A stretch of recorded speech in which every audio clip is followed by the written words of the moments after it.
Hi guys, I am out on the Zero DSR for a quick little ride.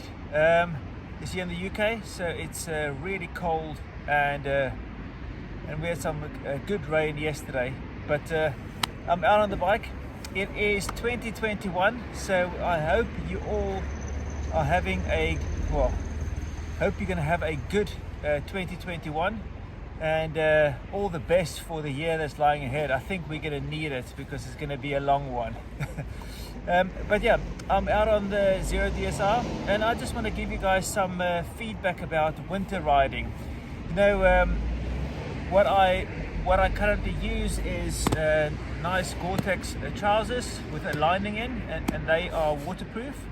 But nice, this is, what is it, Alpine Star boots. That's also waterproof.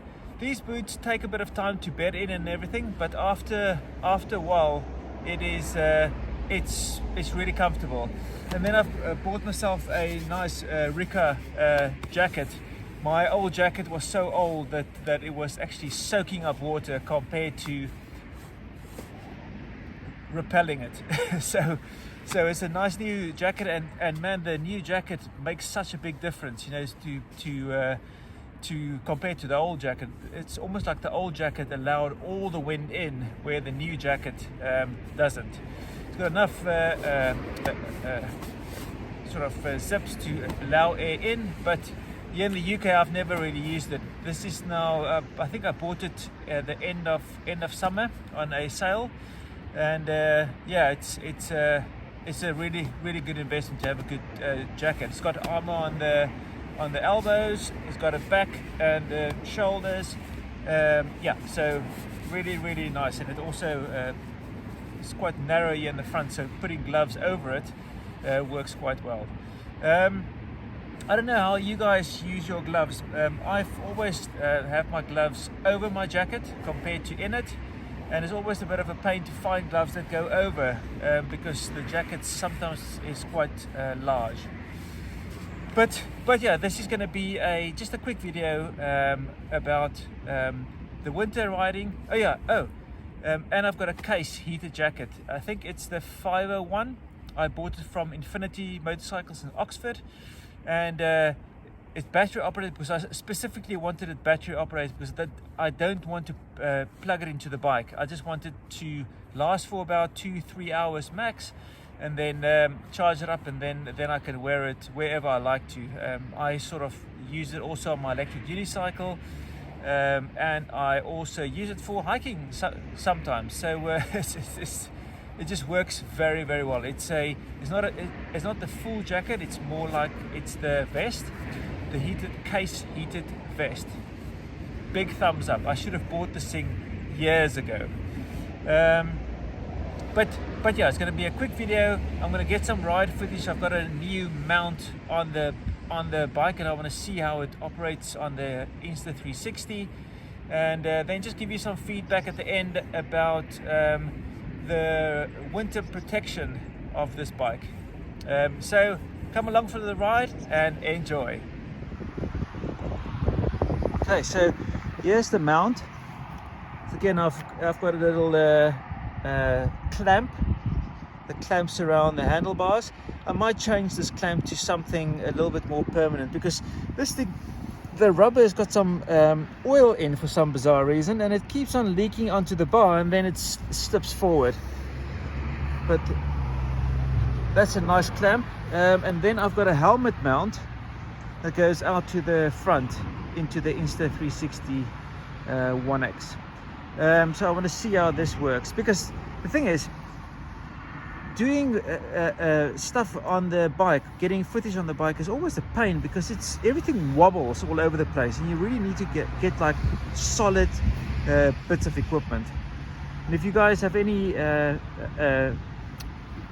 mounts and stuff that you use for your Insta360 or for your GoPro or whatever, please drop it in the comments below. It might help someone else that also wants to try this.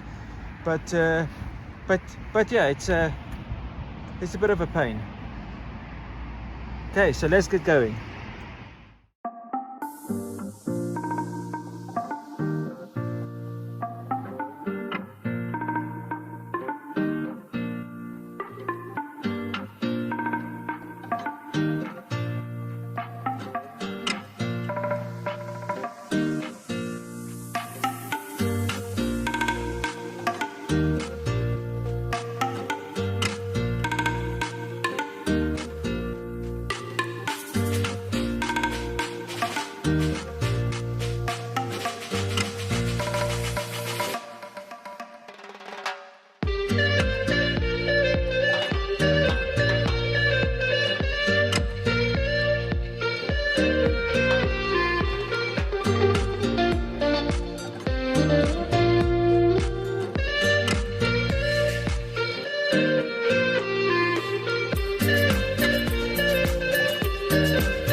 Okay guys, I've quickly stopped for a little break.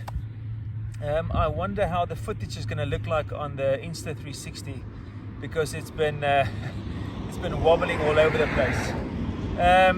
But yeah, it's actually quite a nice day. It's about 4 degrees outside, so yes, it's chilly, but and you need to be careful around the corners and stuff, especially on the country roads, because it can be very slippery, because there's not really enough heat in the tires and in the road to actually heat up the tires for maximum grip, I think. But yeah, just to sort of cover off the winter riding on this bike.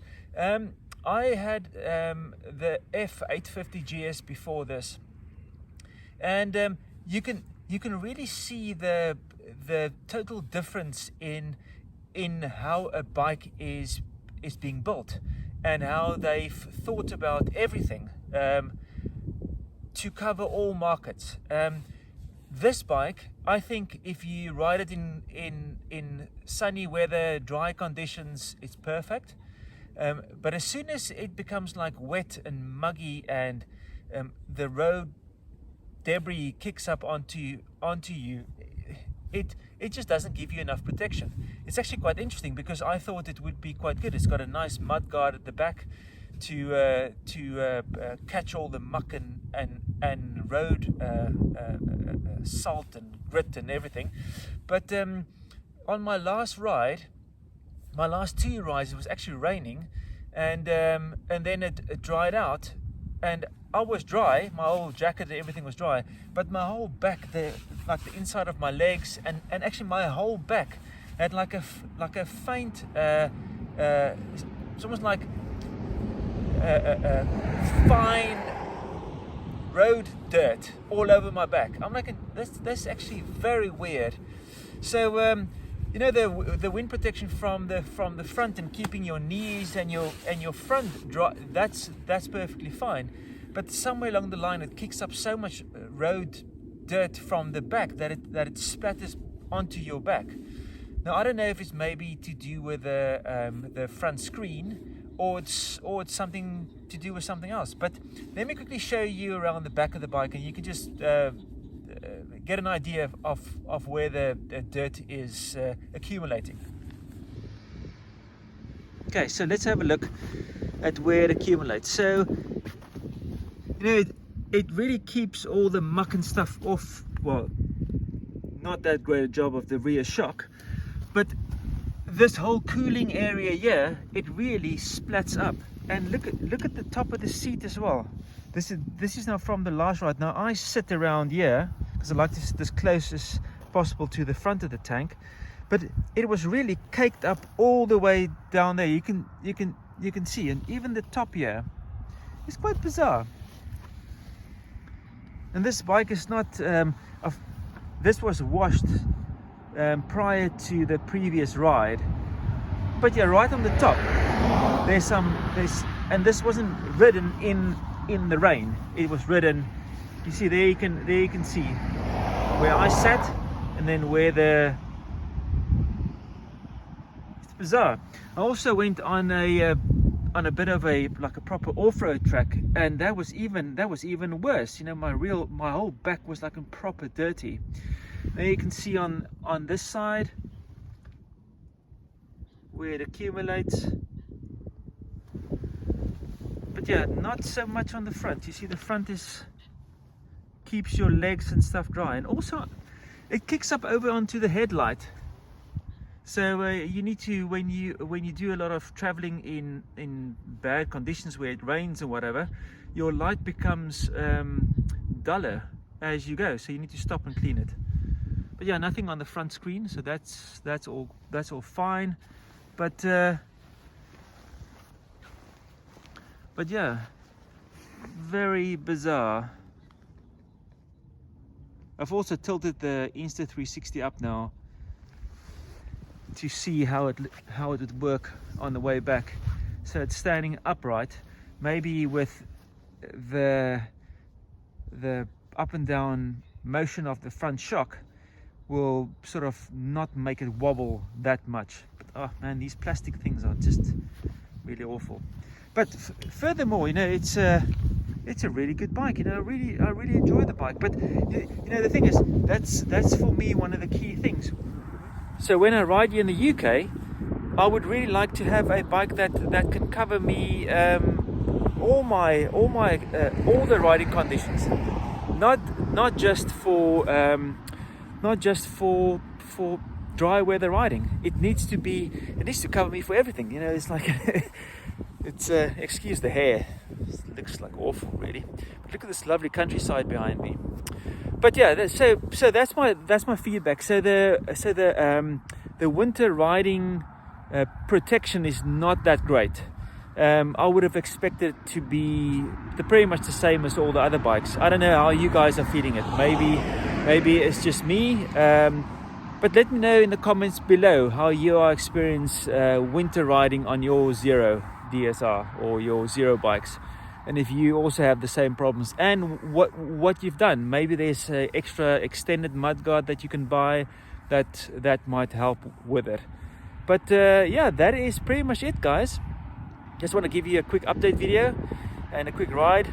I hope you are going to have a lovely day and you enjoy your this year of 2021. And we're going to definitely try and make the best out of it, to be honest. But yeah, I hope you enjoyed the video, and I hope it helps someone. Or if you can drop in the comments of what you've done, especially with the mounts for your GoPro, Insta360, and then also how you're finding winter riding on your Zero.